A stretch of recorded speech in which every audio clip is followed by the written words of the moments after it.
發生衝突咧，其實係好多好多原因嘅。咁可能包括咗可能兩公婆性格啦，一個可能係急先鋒係嘛，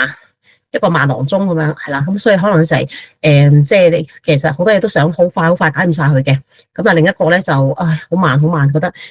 大把時間啦，又冇嘢做，咁樣使乜咁急啫咁樣。例如可能就係搞個花園咁樣，咁我都會去嘈啦咁樣係啦。咁大家價值觀都唔同啦，即係對事物嘅睇法唔同啦，咁所以亦都會出現一啲衝突啦。咁可能教育仔女，我唔知喺呢度會唔會都有衝突咧？但相對我喺呢度聽關於教育方面嘅咧，就其實係少啲咁樣嘅，係啦。咁另外就可能係嗰個嘅家庭角色嘅期望咧，即係男主外女主內嘅呢個角色嘅期望咧，導致到咧好多女士咧都仍然咧係好期望丈夫能夠揾嘢做嘅。咁但可能丈夫已經到咗可能50幾60歲嘅年紀啦，咁可能佢覺得哇都做咗幾廿年啦，其實想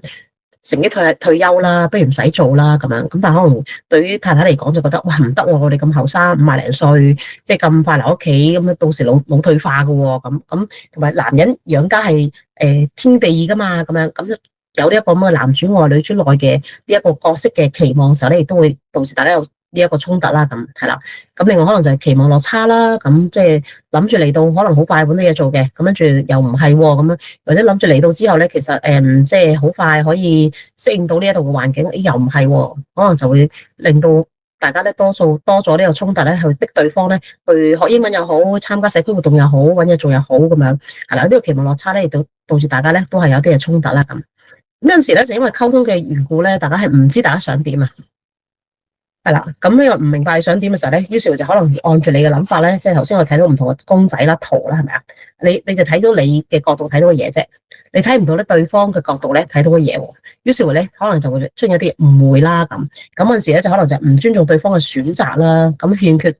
尊重對方嗰種嘅胸襟咧，其實都會導致咧我哋好多嘅爭拗出現咁樣。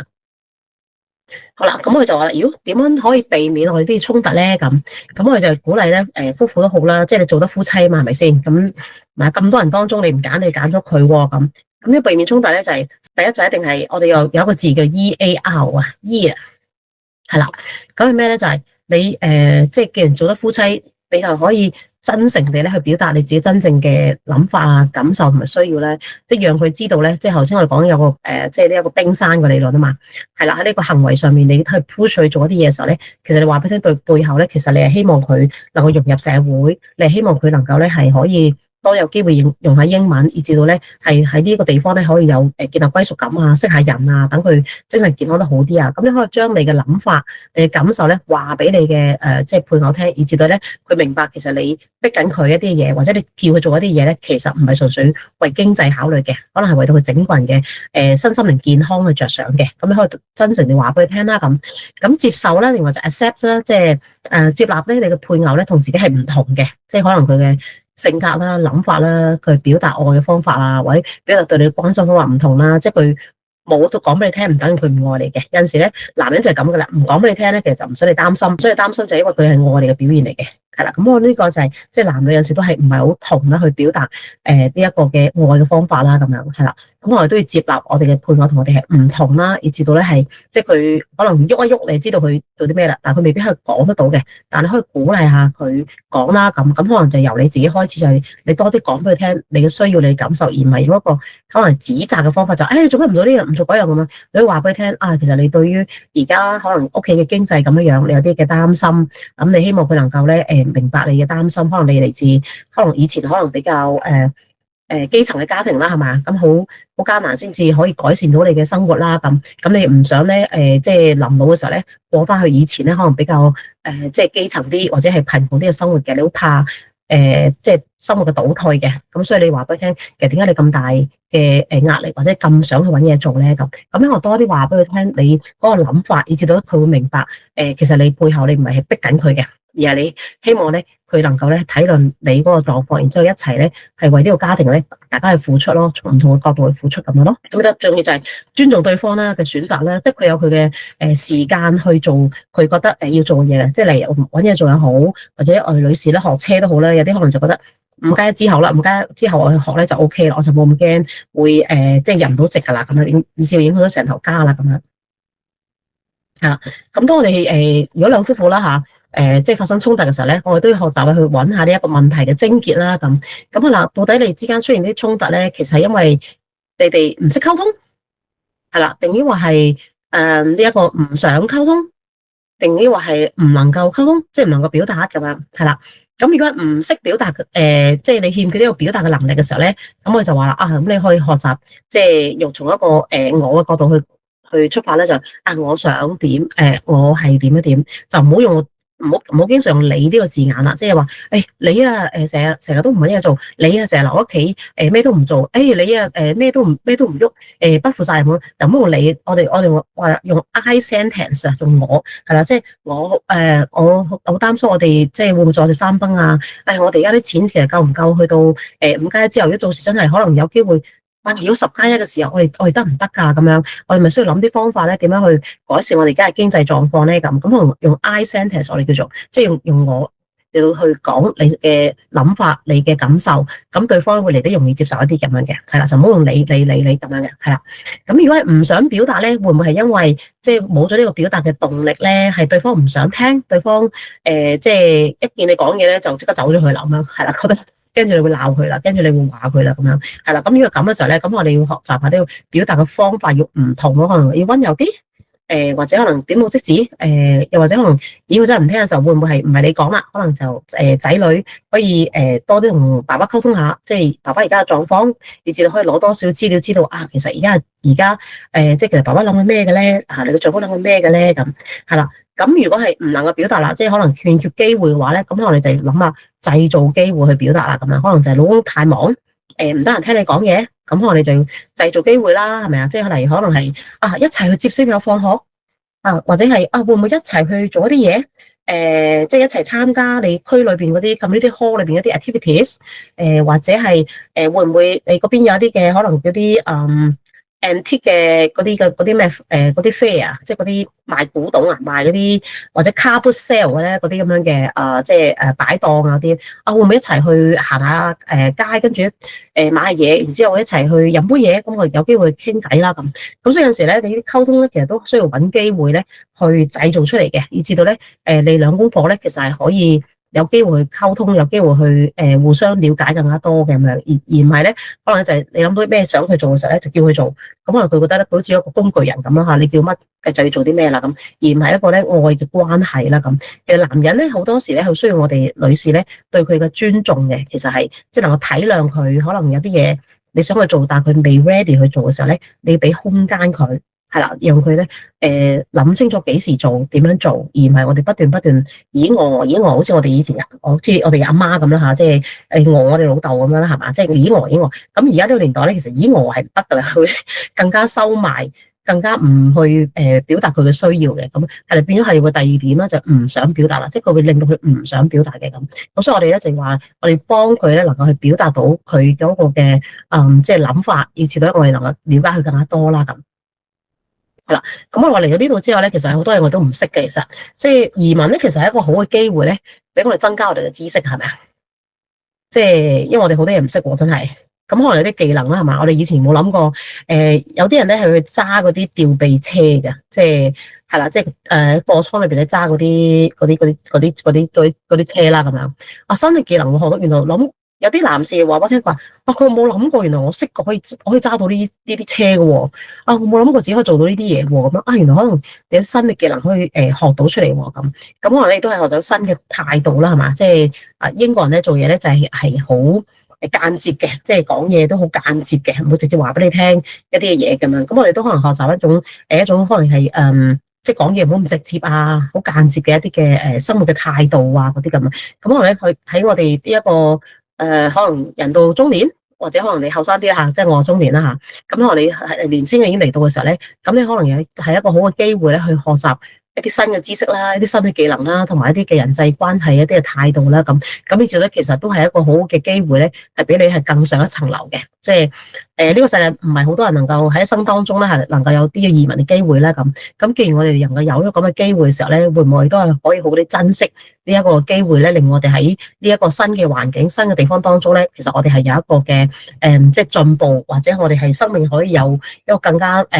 即係大嘅轉變，而呢個轉變咧係帶嚟一啲更加好嘅狀況嘅咧？咁啊帶嚟我哋家庭嘅轉變啦，帶嚟我哋個人嘅成長啦，其實都係帶嚟一啲益處咁樣係。既然你選擇得移民嘅話啦，咁所以咧就可能就要好享受呢一個移民帶嚟嘅一啲嘅轉變，而唔係可能因為一啲嘢失去咗啦，而好多嘅唔開心啊，好多嘅可能係投訴啊，或者好多嘅不滿啦咁。咁啊，我成日都話既來之則安之啦嚇，即係既然嚟咗啦，咁我哋就好好地享受呢一度嘅慢活嘅生活啦，喺呢度嘅氣候啦。雖然有陣時都成日落雨啊，令到困擾嘅，咁但係可能都會令睇到就係哇，呢啲人好犀利喎，就算係落雨咧都係跑步，係咪啊？即係我哋都打開咗佢新嘅思維，我原來呢啲落雨都係跑步過，唔會跣親嘅喎，我哋又咁樣係啦。咁我哋會唔會係用呢一個即係移民嘅契機，令到我哋嘅語言啦，我哋嘅整個人咧，其實豐富咗我哋整個人生咧咁樣。咁我哋從呢個角度睇嘅時候咧，其實可能會更加容易去睇輕我哋面對緊嘅困難咯。係啦，重新學習，你將我哋之前學咗嘅嘢，可能就擺低先，我哋不再學新嘅嘢咁樣。係啦，咁你亦都係頭先講啲改善溝通嘅一啲嘅方法咧，其實係啦，咁就係我哋話有一個5個層次嘅溝通啦，係啦，你當你同你丈夫溝通嘅時候咧，其實你係咪成日都講埋啲即係無謂嘅嘢咧，即係冇意義嘅純對話咧，定係講下其他人嘅嘢咧，定係表達你自己真正嘅感受咧？係啦，跟住表達你嘅情緒啦，同埋係啦，咁我哋話呢個係最高層次嘅啦，係啊，就係表達到你自己嘅諗法，你嘅情緒咧，其實就係更加好嘅咁啊，係表達到你嘅需要，係啦，就唔係淨係講一啲冇意義嘅嘢啊，或者講其他人嘅嘢啦咁。咁我哋話咧，其實要改善我哋溝通嘅內容嘅。咁另外咧就係亦都學習咧呢一個技巧啦，就係可以聆聽佢多啲啦，係啦，改善到佢咧唔想表達嘅狀況啦咁。咁你精心安排啲時間啦，聽佢講嘢啦，以至到佢覺得好被重視嘅，係啦。當男士咧覺得佢好被重視嘅時候咧，其實咧佢咧就會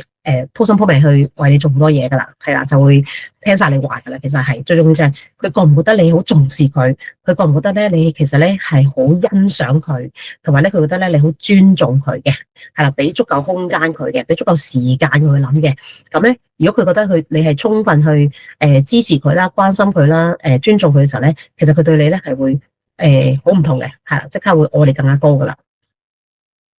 好啦，咁我哋又話啦，其實溝通過程當中咧，亦都要避免一啲嘢嘅。我哋話有 A、B、C、D 係啦，即係喺兩夫嘅溝通裏邊咧，其實咧，你如果做呢4樣嘢咧，其實係會拆毀你之間嘅關係嘅。其實，咁第一個叫 attack 啦，即係攻擊對方嘅你，即係例如你可能話佢即係或者係即係話佢可能懶啊，不負責任啊，咁呢啲嘢咧就可能我哋叫攻擊佢啦咁，或者 belittle 即係睇低佢啊，貶低佢嘅時候，即係話你都係冇用噶啦，隔籬啊，或者邊個啊，即係嚟咗3個月都搵到嘢做啦，你嚟咗3年啊都搵唔到嘢做啦，你都係冇鬼用噶啦，即係例如啲咁樣講嘅時候咧，其實咧佢覺得咧佢冇自尊啊，即係被羞辱咧，佢更加冇動力咧去搵嘢做，因為覺得即係橫掂3年同3年半同4年都係差唔多噶啦，咁樣咁啊，不如唔搵啦咁樣，係啦，即係你唔係一種鼓勵性而係一種拆毀性嘅言語咧，其實會減低佢去做嘢嘅動力咁樣，係啦。咁另外就 criticize 啦，批評佢啦，即係覺得佢可能就係唔認真啊，或者連寫份 CV 寫得唔好啊嗰啲咁，可能佢以前真係唔使寫 CV 噶嘛，係咪？佢以前就做到副校長啊，或者做到可能助理校長噶啦。喂，佢真係可能20年、30年都冇再寫過 CV 啦，已經係咁，可能寫得又真係唔係咁好咁樣。咁但係可能佢搵唔到份工，唔關佢寫 CV 事噶嘛，其實係。咁但係你用你批評佢嘅時候咧，咁我哋會令到佢覺得咧好自尊好受損啦咁樣。咁另外就係最後一種咧，就係叫 detach 咧，其實係好差嘅，就係即係用冷暴力啊，即係咧即係佢唔順你意嘅時候咧，你就唔同佢傾偈啦，唔理佢啦，甚至咧我見過更差嘅情況咧，就係個太太咧煮飯咧唔煮丈夫嘅份啊，即係淨係咧即係淨係煮俾佢同埋佢嘅仔食。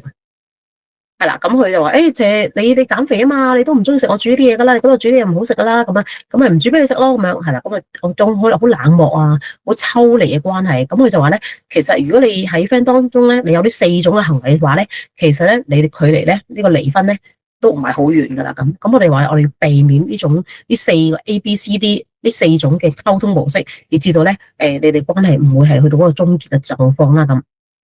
咁係啦，咁咧丹麥哥本哈根咧有個調查啦嚇，即係就關於個離婚嘅原因咁樣嘅，係啦，咁佢哋訪問咗2331個即係45歲以上嘅離婚人士咧，咁發現離婚有4大原因嘅咁，咁第一個咧就係出現分歧，頭先我講咗啦係咪？我哋有因為性格啊，因為價值觀啊，因為原生家庭啊，因為睇嘢角度啊，我哋有好多好多嘢出現好多分歧噶啦，咪係咪？咁但係如果你唔能夠好地去溝通去處理或者去即係解決嘅話咧，咁呢個分歧咧係最終會令到你咧變成離婚咁樣嘅，係啦。咁另外就缺乏愛同埋親密啦，即係兩夫婦喺埋一齊嘅時候咧，係冇一種愛嘅關係嘅，冇一種好親密感嘅，而好似陌生人咁嘅，大家好似同個屋檐下咧，好似合夥人啊，即係合租客咁樣嘅，即係冇乜溝通啊，冇乜關心啊，冇乜聯繫啊，咁樣係啦。咁係啦，第三就缺乏溝通，缺乏溝通啦。咁係啦，咁最後咧第四樣咧就係缺乏憐恤、尊重同埋信任啊。即係如果你兩公婆咧唔能夠有一種嘅尊重啦、憐憫佢同埋信任佢嘅話咧，其實你嘅關係咧其實就會係好疏離、好差咁樣。咁要最終咧係會有離婚嘅可能性咁。咁我而家即係做輔導過程當中咧，其實都面對緊一啲嘅夫婦咧，就可能諗緊就係會唔會離婚啦。咁都係因為以上講緊呢啲嘢，就可能就欠缺一啲共同嘅興趣啦，欠缺咗親密感啦，冇乜機會溝通啦，咁對好多嘢嘅睇法咧又好唔同啦，於是成日嘈交。成日嘈交咁樣，咁嘈到大家咧都唔想講嘢啦，已經係咁，亦都對對方亦都冇足夠嘅尊重啦，同埋信任啦，咁亦都越嚟越冷漠啦，咁最終就係覺得，不如都係離婚啦咁樣。咁離婚之後，咁會分開住，定係會繼續一齊住？或者係要處理離婚之後嘅安排，會唔會其中一個翻香港，定還是係繼續係留喺呢度咧？咁其實你如果你唔好地處理你之間嘅衝突或者你嘅關係嘅時候咧，最終可能你要處理嘅係一個更大嘅問題，就係一個離婚嘅一個嘅 issue 啦。我哋話咁呢個係更加大嘅問題啦。咁所以當你兩公婆喺有啲嘅衝突、有啲嘅矛盾或者有啲嘅溝通上面嘅誤會啊，或者係唔和諧嘅時候咧，就盡早係停止呢一個嘅爭拗，然之後一齊咧去諗下你個解決方法，以至到咧你嘅關係可以修補，而唔會去到呢一個最差嘅狀況啦。咁啊〜我即係想講呢一個 PowerPoint啫，呢一個咧就係想帶出咩咧？就係我哋做好多嘅婚前輔導嘅時候咧，我哋會發覺咧，原來咧我哋嘅性格咧，即係唔同嘅時候咧，有陣時係一種互補嘅關係嘅。咁咧，當一個人咧，可能係男士咧，好多時都係比較封閉少少嘅。咁啊，女士會比較係開放，即係話你願意多啲分享啦嗰啲嘢。咁有陣時都會調翻轉嘅，有陣時女士係會比較封閉啊，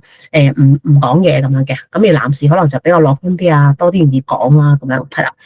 咁我就話，如果咧一個咧封閉嘅人咧，能夠遇上一個咧即係願意聆聽嘅伴侶啦吓，咁咧佢都可以變得咧係開放，係願意分享嘅。咁但係咧調翻轉啦，如果一個開放嘅人咧遇上一個唔願意聽佢講嘢嘅配偶啊或者伴侶嘅時候咧，佢咧都會變得咧係唔想講啦。因為即係佢唔想聽啊嘛，咁你講都無謂啦，係咪啊？咁你咪唔想講咯咁所以我就話咧，其實我哋喺見嘅好多嘅即係 case 當中嘅時候，我哋發現咧，原來咧高質嘅溝通咧，其實好緊要嘅，就係話咧，如果你願意講嘅時候咧，你係會刺激到對方咧，都係願意講嘅。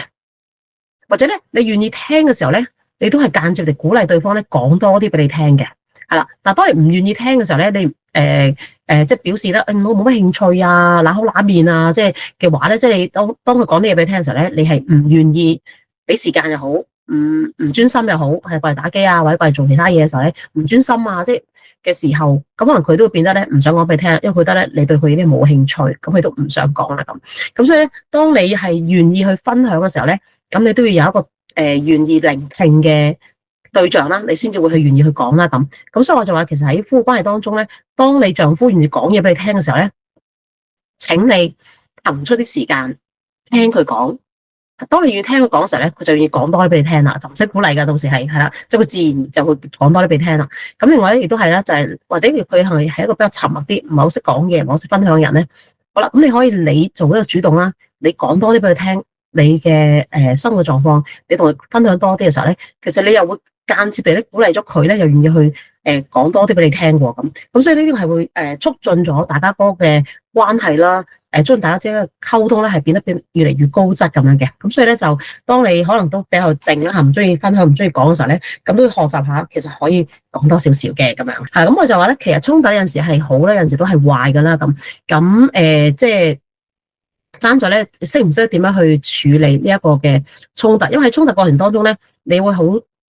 多時會聽到對方咧對你嘅不滿。係啦，對你嘅一啲嘅可能係一啲控訴啦，可以咁講，係啦。咁而喺當中咧，你去更加明白到對方嗰個嘅需要同埋佢嗰個嘅即係狀況啦，咁樣。咁所以咧，如果你能夠學到啦嚇，喺衝突嘅時候咧，能夠聆聽對方嘅心聲，而唔駁嘴，係啦。咁而接納對方嘅需要咧，而唔去計較，同埋呢有陣時咧就承認自己嘅責任咧，而唔埋怨嘅話咧，如果能夠做到呢三點嘅話咧，其實咧你哋嘅衝突咧有陣時咧其實係會令到你之間關係咧係拉近咗嘅，因為你喺過程當中你明白得更加多啦，因為佢有陣時就喺衝突當中先會表達咗佢嘅需要啦，對你嗰個嘅唔滿意嘅地方啦，咁你都可以有個反省機會就係嚇，其實你係咪做得唔好咧？其實係咪可以做好啲咧？咁樣係啦，咁最重要就係當你衝突嘅時候咧。要學識平火啦，咁樣係啦。我哋話兩夫婦即係嗌交係梗有噶啦，係啦，或多或少嘅啫，係啊，或大事或小事啦，咁可能咧就要諗下點樣去停火啦。嗱，我試過咧就同一啲夫婦做輔導嘅過程當中咧，就問下其實你哋可以點樣即係你嗌得咁激烈嘅時候，點樣停到你哋唔好再嗌落去咧？可唔好再嘈落去咧？可咁樣。咁有啲人咧就建議啦嚇，其中有一對夫婦就建議就話。不如攞銀包裏邊嗰張銀紙出嚟啦，咁喺香港就喺香港嘅咁樣，攞張100蚊紙出嚟啦。嗱，如果攞一張100蚊紙出嚟嘅時候咧，就代表咧紅牌啦，就代表咧我哋咧就要停止嗌交啦，咁樣。咁好啦，咁我覺得咦都 OK 喎，咁但係到真係生活嘅時候咧，喺有一次佢真係嗌交啦，咁即係攞張個女嘅攞咗張100蚊紙出嚟嘅時候咧，個男嘅咧唔單止冇停喎，鬧得仲甘喎。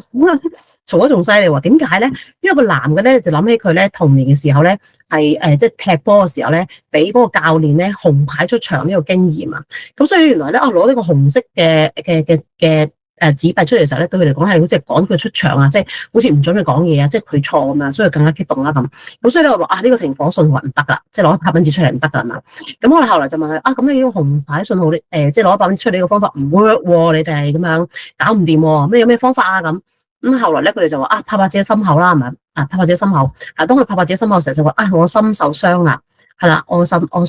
個心咧痛緊啦，咁所以咧我要呵佢啦咁。咁當你見到咧即係你嘅配偶咧係拍拍自己心口嘅時候咧，就發覺